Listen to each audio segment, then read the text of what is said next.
Assalamualaikum everyone, welcome to my channel. As I told you in my previous video about general concept of thermodynamics, heat, difference between heat and temperature, and important terms related to thermometry.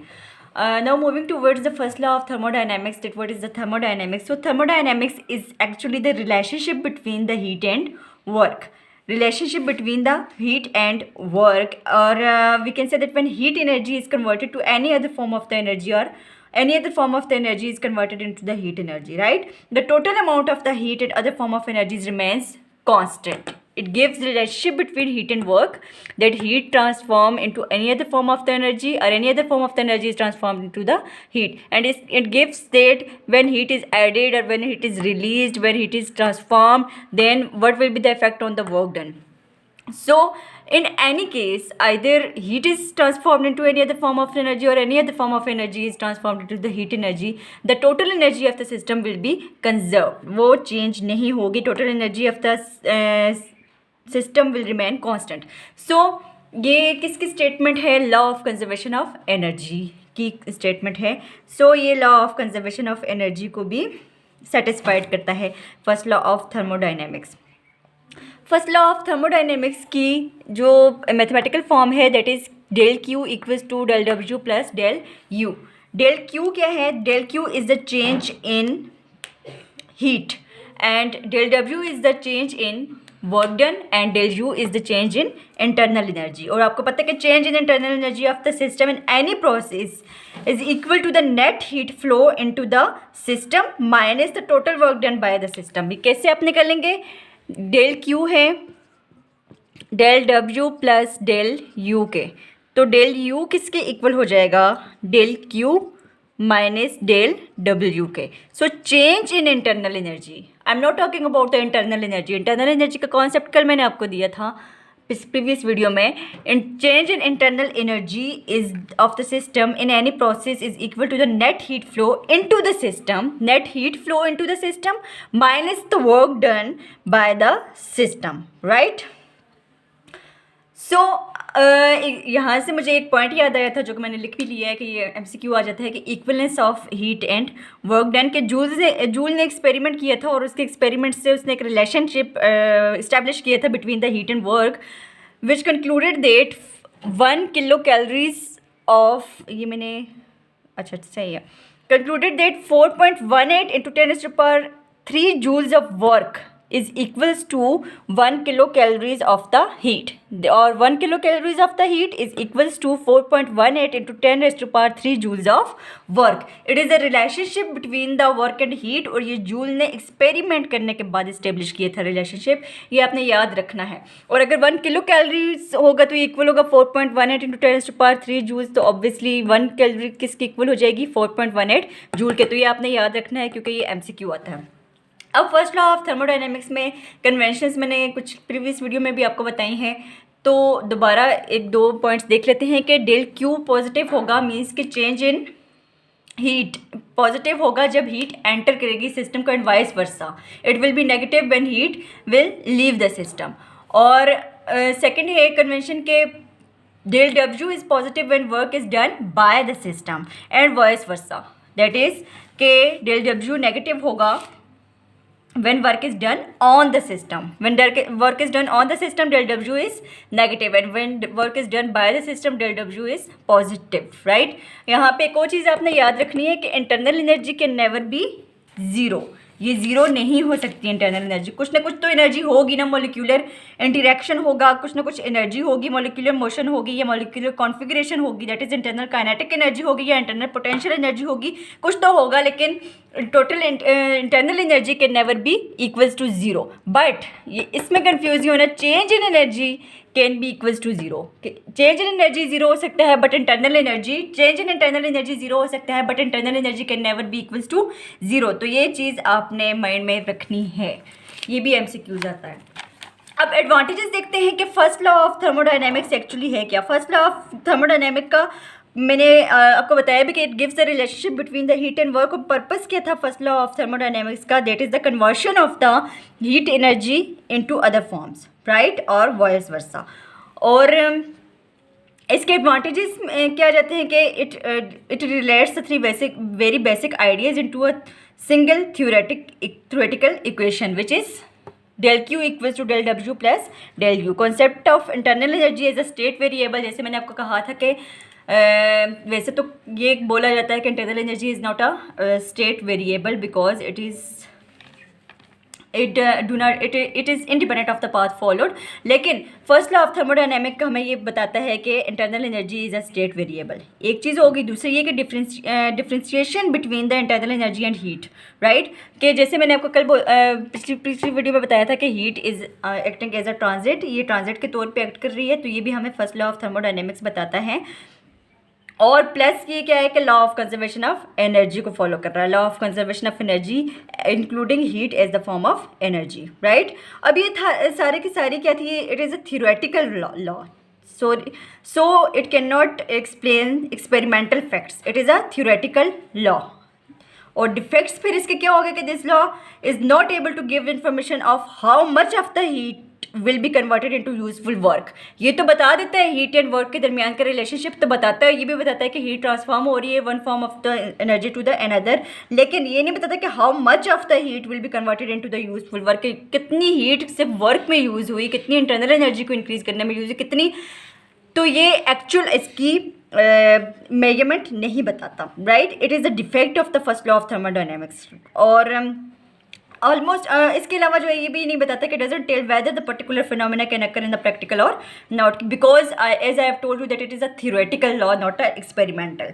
अब applications पे आ जाते हैं कि application of first law of thermodynamics क्या है. Keeping in mind del Q equals to del W plus del U. del Q is the change in heat, del W is the change in work done and del U is the change in internal energy. So keeping in mind this equation of first law of thermodynamics, हम applications को discuss करेंगे, applications of the first law of thermodynamics.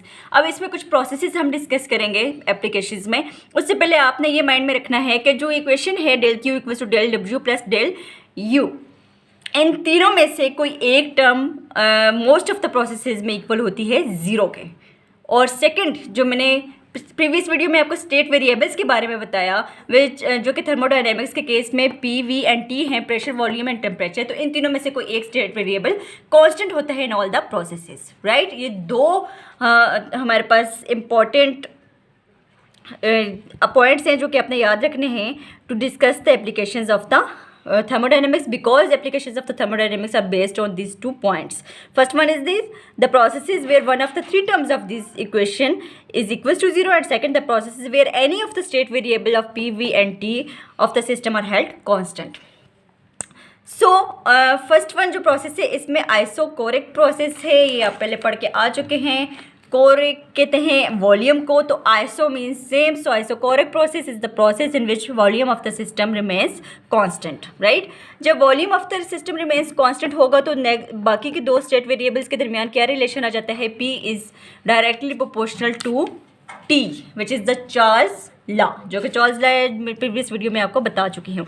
इसमें क्या होगा कि isochoric process में volume same रहता है और प्रेशर और टेम्परेचर एक दूसरे के डायरेक्टली प्रोपोर्शनल हो जाते हैं, राइट. जितना ज़्यादा प्रेशर एक्सर्ट करेंगे उतना ही ज़्यादा इसका टेम्परेचर सिस्टम का इंक्रीज होगा. So no work is done by the system, ये वर्क करेंगे हम on the system because there is no change in the volume. So heat given to the system is del Q किसके equal हो जाएगा, del U के equal हो जाएगा, because as I have told you that there is no work done on the system because volume is constant. Volume ही constant है तो system में कोई भी वर्क नहीं हो रहा, तो del W इक्वल हो जाएगा del 0 के. सो ये इक्वेशन क्या बन जाएगी, del Q equals to del U, means के जितनी भी हीट दी जा रही है वो किस में कंज्यूम हो रही है, चेंज इन इंटरनल एनर्जी में, राइट. अब इसको जो ग्राफिकली रिप्रेजेंट किया जाता है प्रेशर वॉल्यूम कर्व के तौर पे, तो pressure volume graph for the isochoric process is straight vertical line. ये भी MCQ आता है कि pressure volume graph for the isochoric process is a dash, so it is a straight vertical line as I have shown in this graph. Next process is isobaric. So baric is for pressure, iso means same. So isobaric process is a process in which the pressure of the system remains constant. जैसे कि आपको यहाँ पे बताएगी पहले दो, first वाले में दोनों ही देख लें तो सेटिस्फाइड हो रही हैं कि एक टर्म तीनों में से ज़ीरो है, del W equals to zero, and second हमने एक स्टेट वेरिएबल कांस्टेंट रखा हुआ है which is V, so P is directly proportional to T, और इक्वेशन बन जाती है del Q equals to del W del U. So isobaric में भी इसी तरह से होना चाहिए था, लेकिन इसमें एक स्टेट वेरिएबल तो कांस्टेंट है। स्टेट वेरिएबल कौन सा कांस्टेंट है? प्रेशर, पी कांस्टेंट है, और वी और टी के दरमियान रिलेशन रहेगा keeping the P constant, so V is directly proportional to T which is against the Charles law. लेकिन इस केस में डेल डब्ल्यू ये एक ऐसा स्पेशल केस है जिसमें क्या हो रहा है कि इसमें heat transferred as well as the work done are both non zero. Heat transfer और वर्क डन दोनों किसके इक्वल होते हैं? दोनों नॉन ज़ीरो होते हैं, ज़ीरो नहीं होते, बल्कि डेल डब्ल्यू इसमें किसके इक्वल आ जाता है? पी डेल वी के इक्वल आ जाता है। ये आप इसकी डेरिवेशन देख लेना कि किस तरह से डेल वी जिसमें इक्वल होता है v f minus v i के, final velocity minus initial velocity, difference between two velocities और change in the velocity carry और change in the volume change in the del v is equal to change in volume, v f minus v i या v two minus v i के equal होती है। ये v two minus we one की equal होती है। यहाँ पे 1 और 2 से शो किया हुआ है, तो del V equals to V two minus we one, it is the change in volume.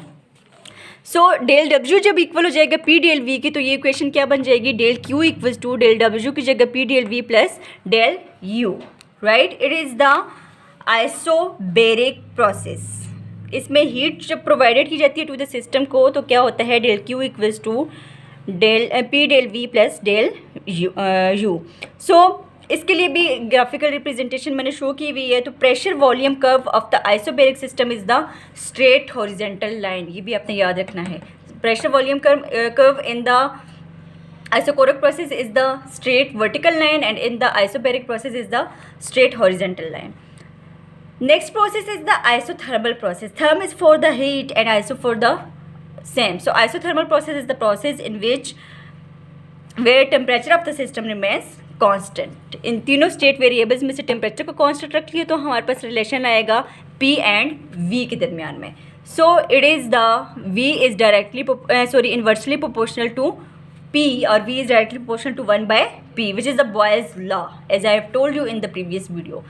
सो ये it is the isothermal process, that is इसमें कोई हीट चेंज नहीं होगी, मीन्स के इंटरनल एनर्जी इसमें चेंज नहीं होगी, तो डेल u किसके इक्वल हो जाएगा? ज़ीरो के इक्वल हो जाएगा। अब अगेन यहाँ पे याद रखना कि u is not equals to zero, but del u change in internal energy is equals to zero. So if del u equals to zero, this equation becomes del q equals to del w, means कि आप जितनी heat provide कर रहे हैं वो सारी की सारी क्या होगी? वर्क डन में कन्वर्ट हो जाएगी। तो इसमें एक MCQ आता है स्पेशल के कौन से प्रोसेस में मैक्सिमम वर्क डन होता है, तो so isothermal process is the process in which work done is the maximum. ये वो प्रोसेस है जिसमें वर्क डन मैक्सिमम होता है। इसकी भी ग्राफिकल, इसमें भी क्या होगा कि जब लोड वगैरह या प्रेशर डिक्रीज़ किया जाता है तो गैस एक्सपेंड हो जाती है और टेम्परेचर फॉल करता है। तो टेम्परेचर कांस्टेंट रखना है तो गैस क्या करती है? एब्जॉर्ब करती है del Q from the hot body.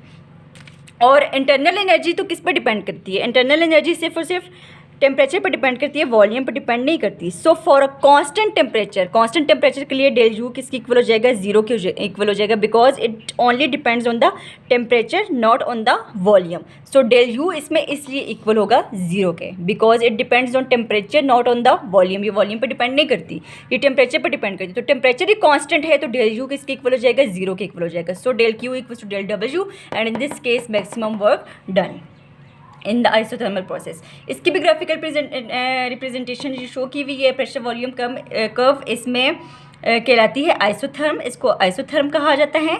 And pressure volume graph for the isothermal change is the isothermal curve, और ये कौन सी कर्व होती है? It is the hyperbolic curve, ये हाइपरबोलिक कर्व होती है। And maximum work done by the gas is done in this process, keep in mind. And fourth and last process है एडियाबैटिक प्रोसेस। एडियाबैटिक प्रोसेस कौन सा? In which no heat flows in और out of the into और out of the system. No heat is flows flowing into और out of the system.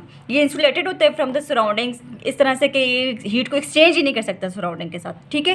तो इसमें heat zero हो जाती है, that is del Q equal हो जाता है ज़ीरो के।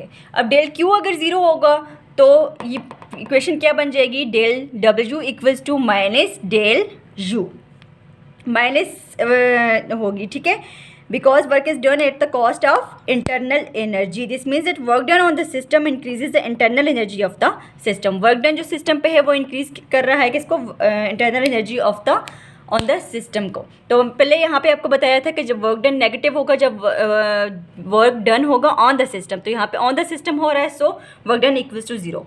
और इसके भी ग्राफिकल रिप्रेजेंटेशन आप देख लें, और इसमें भी एमसीक्यू क्या आता है कि इस प्रेशर वॉल्यूम ग्राफ को हम कर्व को क्या कहते हैं, एडियाबेट कहते हैं। और एक और इम्पोर्टेंट एमसीक्यूज है कि for which process change of entropy is equals to zero, so it is the adiabatic process for which change of entropy equals to zero. So this was about the first law of thermodynamics. Next video में मैं आपको second law of thermodynamics के बारे में बताती हूँ।